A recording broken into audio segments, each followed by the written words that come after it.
Apologies in advance for my voice. I am under the weather. So, apparently, Christina Hodson will be writing the DCU Batman movie, The Brave and the Bold, provided the DCU survives long enough for there to be a Brave and the Bold film.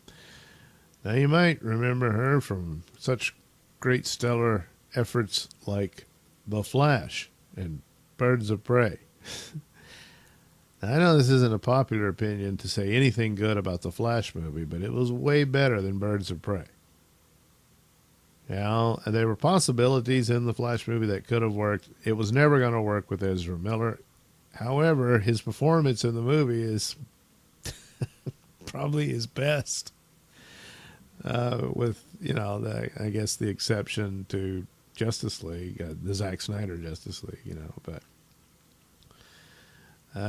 he wasn't as irritating as I expected him, and plus the plot played on that with his older self getting in arguments with his younger self about how goofy and ridiculous his younger self was, and so you have Ezra being embarrassed by himself, which he should be. Well, for more serious reasons than just attitude. But anyway, so first reported by Jeff Snyder and now confirmed by The Hollywood Reporter, screenwriter Christina Hodson is officially writing The Brave and the Bold. The DC Studios Batman movie set within James Gunn and Peter Safran's rebooted DC Universe.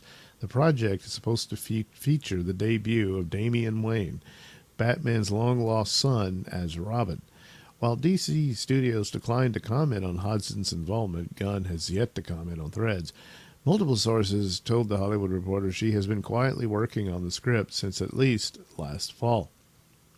It's also thought that the script has gone through multiple writers and that the true fate of Gunn's DCU and Brave and the Bold depends on the new owners of Warner Brothers Discovery, either Netflix or Paramount Skydance. The Brave and the Bold is a completely separate project from the Matt Reeves' The Batman franchise starring Robert Pattinson. That universe, dubbed DC Elseworlds, is being given ample space to breathe. Per the Hollywood Reporter's insiders, and DC is in no rush to put another Batman film into the marketplace. This is another one of these constant stumbling blocks that DC has run into. It's like the DCEU, when it had failures, then suddenly they'd have a hit like Wonder Woman and then Aquaman. You know, and then they're kind of like, well, I guess we can't just scrap it all together. You know? And stuff like that. Here, they decided let's just do a standalone Batman film while they were still chasing DCEU, which was bizarre. You know, what were you going to do if the DCEU film started making billions? You know, it's strange. So you got the Batman that with no intention of integrating it into any shared universe. And now, okay, we're going to reboot the shared universe and we'll introduce Superman. Yeah. But Batman is your big star, so you got to have him in there. Oh, sure, we'll have Batman. But now you're going to have two competing Batman in the cinema. It was always going to be a problem. So anyway, the priority for Gunn's team is ensuring The Brave and the Bold has a unique tone and visual identity that extinguishes it from Reeves' darker noir world, states the report. So, probably a silly Batman. And you can only go so far with that. Not very at all. So that's the problem as well. And I don't think there's any stomach for that crap. Andy Muschietti, The Flash, remains attached to direct The Brave and the Bold, but his involvement may depend on scheduling. Well, you mean as the excuse as to why he has to bow out? The Hollywood Reporter says that thanks to the breakout success of Welcome to Derry, HBO's It prequel series, Muschietti's plate may soon fill up. Season 2 of Welcome to Derry is reportedly in early development. So yeah, he is actually busy. So this isn't Hodson's first time writing in Gotham. She previously penned the Batgirl film that was canceled. So was it crap? Was it worse than Birds of Prey? I don't know. And of course she did Birds of Prey. The Hollywood Reporter also confirms what we, Cosmic Book News, told you about the real ending of The Flash, and says Hodson wrote the script for a Batman Beyond movie starring Michael Keaton, which gained traction inside DC before ultimately being shelved. And that's probably a shame. Now, again, her script, without being butchered constantly and with a different star, maybe The Flash would be okay, but it probably would be the same as like Blue Beetle. Blue Beetle, that film it's not a bad film. It's fine. But of course it bombed in the market. Plus it was part of the DCEU, and they'd already announced DCEU is dead. So, but the Flash movie, there's a lot of stupid in it. Their explanation for the time travel is, it's pretty lazy, but who the hell knows? We don't have super speed powers to prove the theory. So anyway, Hodson also wrote Muschietti's The Flash movie. Yes, the one with multiple Batman.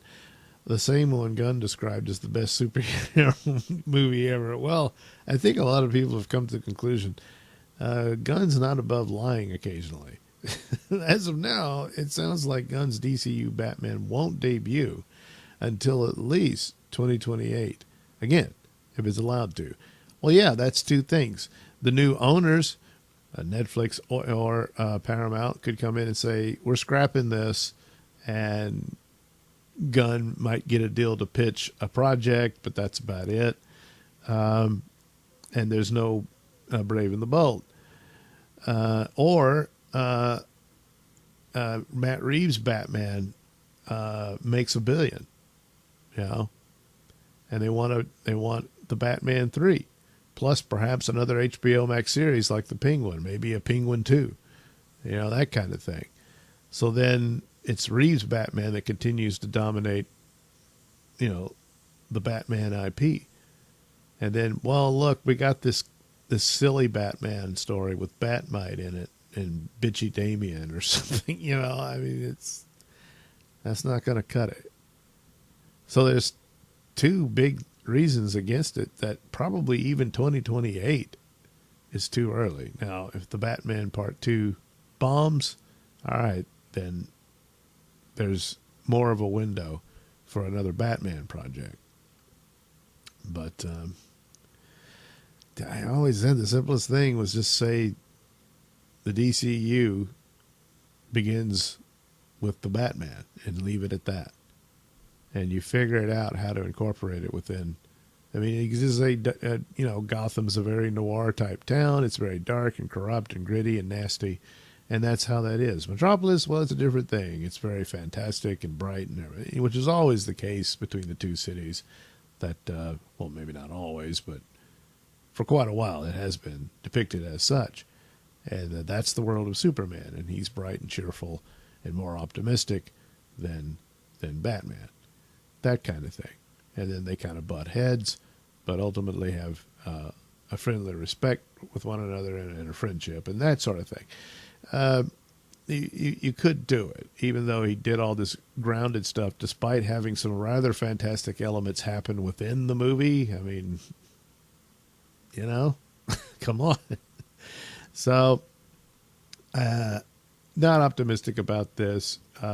She did write the script for the Bumblebee movie. There's a lot of praise for it. I never saw it, but a lot of people really liked it. Say it's the best Transformers movie, which to my thinking isn't saying much, considering I thought the Transformers movies were terrible, but I didn't see Bumblebee, so maybe Bumblebee is as good as people say. So I don't know. And then there's all the parameters. And she might have a good script, but by the time it gets before camera, it's a totally different animal. It could be that. So, not optimistic, but there's so many factors here beyond just the script that this may never see the light of day.